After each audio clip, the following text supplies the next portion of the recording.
अच्छा, विधानसभा में आपका एक भाषण बड़ा खासा वायरल हुआ, एक रील भी बहुत बाहर आई। महुआ को लेके जो दारू का सेवन है उसको लेकर कुछ एक स्टेटमेंट आपने दिया था और वो काफी ज्यादा वायरल हुआ। नहीं दिया था क्या, मैं तो देता हूँ। हाँ, क्या है वो एक बार देता था, देता हूँ मैं तो। हाँ, ये हमारे रास्ते में आए होंगे, महुए के पेड़ हैं, ठीक है।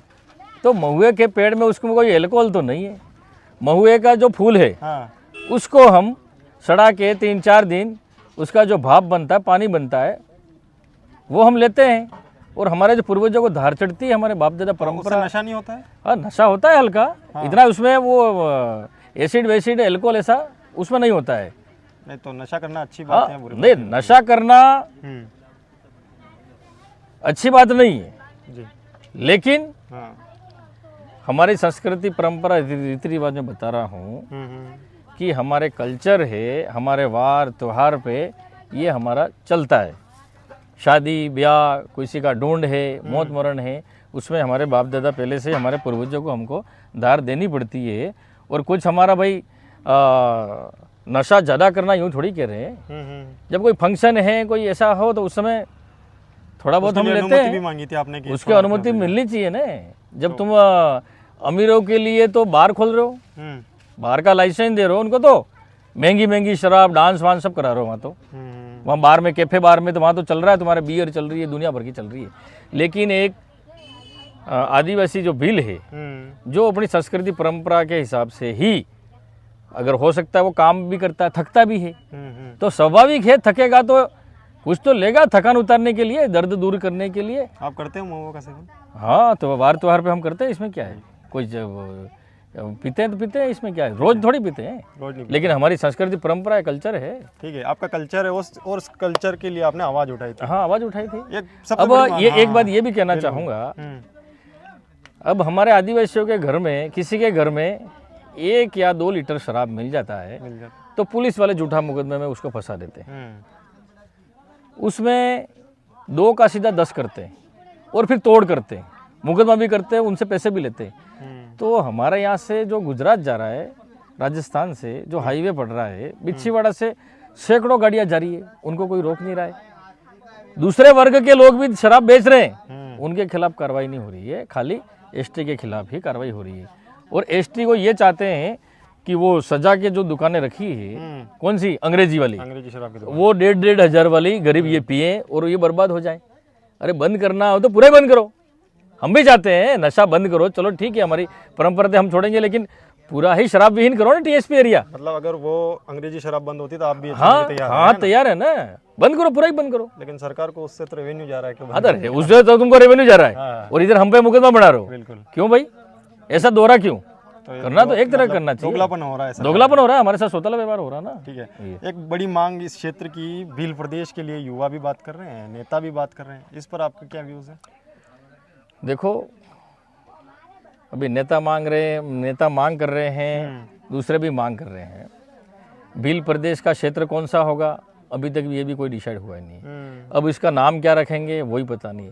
हमारे बाप दादा जो भजन मंडली करते थे उसमें जाबूखंड का नाम आ रहा है। जाबूखंड की राजधानी बनेगी, दिल्ली गद्दी होगी नहीं, ये हमारे बाप दादा परंपरा मावजी महाराज से उस समय चला आ रहा है। अगर हमारे क्षेत्र की मांग पूरी नहीं होती है तो हमें भी देखना चाहिए कि हमारे यहाँ से इस क्षेत्र में कलेक्टर कौन बनेगा, आरएस कौन बनेगा, वो भी कई यहाँ पर हमें इनकम सोर्स क्या है। अगर स्टेट बन जाता है तो हम उसको चलाएंगे कैसे, या व्यवस्था कैसी होगी।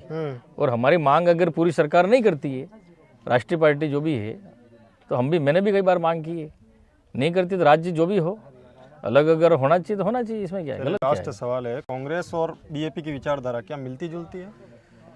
देखो, मिलती जुलती तो नहीं है, तो फिर समर्थन क्यों दिया था? कौन सा समर्थन? राजकुमार रोत को जो सांसद। देखो, मैंने तो समर्थन नहीं, आपने नहीं, पार्टी ने तो दिया था। तो पार्टी वालों से जाके पूछो उनको। आप भी तो पार्टी के हिस्से नहीं, पार्टी का मैंने तो समर्थन नहीं दिया। मैंने तो जिस दिन से मतदान किया है, खाली कांग्रेस के अलावा किसी को मैंने वोट नहीं दिया और न कभी दूंगा, ये मैंने सौगंध खाई है। ठीक है, इसलिए मैं तो सिंबल को ही मैंने तो वोट दिया। आपने इस क्षेत्र की अगर मैं पूछूं कि 2 सबसे बड़ी समस्या है जो आपको दिखाई देती हो कि इनका तो निराकरण होना ही चाहिए।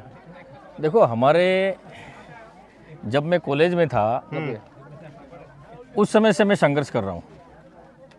हमारी 2 मांगे विशेष करके टीएसपी एरिया की, हमारे ये विधानसभा क्षेत्र की बात नहीं कर रहा हूँ, पूरे टीएसपी क्षेत्र के पूरे हमारे भील समाज की यही मांग है कि नौकरियों में जनसंख्या के आधार पर आरक्षण मिले। पहली बात ये।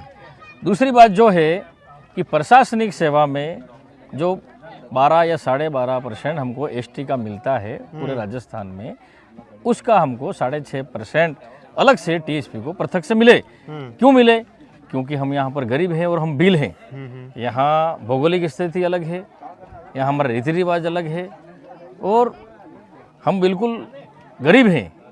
और जो जैसे कि उधर वाले मीणा जो जागीरदार मीणा है, उनके पास जैसे कि यूँ कहो कि 200 बीघा ज़मीन है। हमारे घर यहाँ पर एक बैल जोड़ी किसी के नहीं मिलते, लेकिन उनके हर घर पे 2-2, 3-3 ट्रैक्टर मिल जाएंगे। वो सक्षम है। वास्तविक में आरक्षण का फायदा टीएसपी एरिया को, भीलों को जो मिलना चाहिए वो नहीं मिला। ये हमारी दो मुख्य मांगे। तो ये कोटे में कोटा जो आरक्षण वाला मुद्दा था, इसका समर्थन करते हैं आप? हाँ, अगर वहाँ से वो कोटा अगर आधा हमको उसमें से 50% मिलता है तो समर्थन करेंगे। इसमें क्या है, गलत क्या है? चलिए, अगर कोटे में से 12% जो कोटा है उसमें से 6% अगर टीएसपी को हमको अलग से मिलता है तो हम समर्थन करेंगे। तो फायदेमंद है ये चीज आपके क्षेत्र के लिए, है ना? हमारे क्षेत्र के लिए अगर 12 में से अगर 6% हमारे टीएसपी को अलग मिलता है तो हमारे क्षेत्र को फायदा होगा ना। तो राजकुमार रोज जो तो कभी कर रहे हैं। देखो वो मैं नहीं जानता, कभी हमारे यहाँ आरएस नहीं बना, कोई आईएएस नहीं बना, इसलिए हम काफी पीछे हैं। अगर कोटे में से 12.5 में से 6.5% हमारा कोटा है, 12.5%, 12.5 में से अगर टीएसपी को, भीलों को 6.5% कोटा अलग मिलता है तो स्वागत है। स्वागत है। हाँ, मिलना चाहिए हमको। और हमारा हक है, अधिकार है हमको। यही तो हमारी लड़ाई है, यही तो मुद्दा था इनका। भाई किस आधार पर आई ये? समाज के नाम पर आए। समाज के नाम पर 5 ही पास को नौकरी लगा देंगे, एक को अभी नौकरी नहीं लगा पाए। जनसंख्या के आधार पर आरक्षण दिला देंगे, प्रशासनिक सेवा में 6.5% हम आरक्षण दिलाएंगे। यही मुद्दे थे, लेकिन यही मुद्दे अब भूल गए, ये बड़े बन गए, इसलिए हमारी जनता को और भीलों को भूल गए। अब मीणा बन गए ये। एक बार विधायक रहे, दूसरी बार सांसद बन गए, अब उपचुनाव भी हो रहे हैं, मतलब 2 बार तो विधायक के चुनाव जीत गए। इनका काम कैसे देखते हैं आप, जो 6 साल रहे हैं? कैसा काम दिखाई देता है? कुछ कमियां, कुछ अच्छी चीज़ें अगर बता पाए। देखो,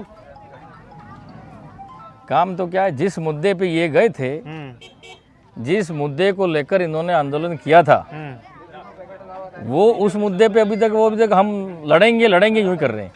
वो जो मांग पूरी नहीं करवाई इन्होंने, जो जनसंख्या के आधार पर आरक्षण दिलाएंगे, प्रशासनिक सेवा में 6.5% आरक्षण दिलाएंगे। जब सरकार को इन्होंने समर्थन दिया, भाई सरकार को समर्थन दिया, तो उस समय पहले कहना था कि हमारी ये पूरी मांग पूरी करो हमारी। जो 1167 की बात कर रहे हैं, तो 1167 की मांग पूरी करवानी थी, वो भी नहीं कराई। काकरी डोंगरी में हमारे बच्चे फंसे हुए हैं, आज तक पेशा कर रहे हैं। ये खुद तो साइड में हो गए और हमारे कई युवा बेरोजगार युवा साथी आज भी पेशे कर रहे हैं। अब उनका कैरेक्टर खराब हो गया, पता नहीं नौकरी लगेंगे कि नहीं लगेंगे। जो मेन मुद्दा था वो तो भूल गए।